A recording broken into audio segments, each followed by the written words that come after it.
بسم اللہ الرحمن الرحیم والسلام علی من اتبع الہدی۔ ہدایت کی اتباع کرنے والوں کو راحت دو جہاں قرآن چینل کی طرف سے سلام عرض ہے۔ تمام حمد اس اللہ کے لیے ہے جو بڑا محسن، بزرگی کا مالک، حساب و کتاب لینے والا اور مہربان ہے۔ لاکھوں درود و سلام ہیں محمد و آل محمد پر۔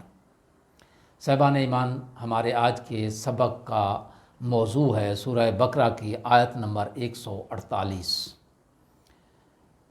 پروردگار کے پاک نام سے اپنے سبق کا آغاز کرتے ہیں۔ بسم اللہ الرحمن الرحیم وَلِكُلِّ وِجْهَةٍ هُوَ مُوَلِّيهَا فَاسْتَبِقُوا الْخَيْرَاتِ أَيْنَمَا تَكُونُوا يَأْتِ بِكُمُ اللَّهُ جَمِيعًا ان اللہ علی کل شیء قدیر۔ ترجمہ: اور ہر ایک کے لیے ایک سمت ہے جس کی طرف وہ رخ کرتا ہے، پس تم لوگ نیکیوں کی طرف سبقت کرو، تم جہاں کہیں بھی ہوگے اللہ ایک دن تم سب کو حاضر کرے گا، یقیناً اللہ ہر چیز پر قادر ہے۔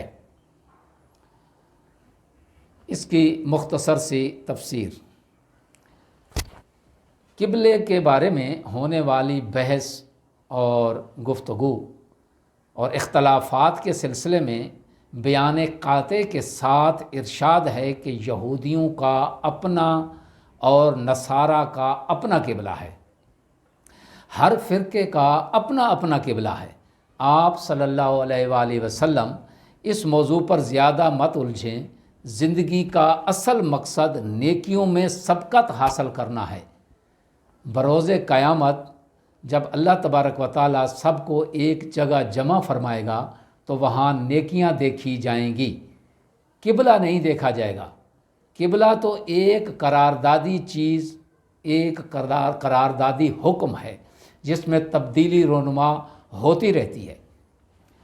کل بیت المقدس قبلہ تھا، آج کعبہ قبلہ ہے۔ اگر کسی کا قبلہ درست ہو لیکن نیکیاں نہ ہوں تو اس صورت میں قبلے کی حقانیت اسے کوئی فائدہ نہیں دے سکتی۔ اس آیت میں بیان ہونے والا اہم نقطہ ایک ہی ہے، اور وہ یہ ہے کہ انسان کو اختلافی مسائل سے زیادہ نیکیوں کی بجا آوری پر اپنا وقت صرف کرنا چاہیے۔ اور آخر پر دعا ہے کہ خداوند عالم ہمیں نیکیاں بجا لانے کی توفیق عظیمہ عنایت فرمائے۔ وآخر دعوانا ان الحمد للہ رب العالمین۔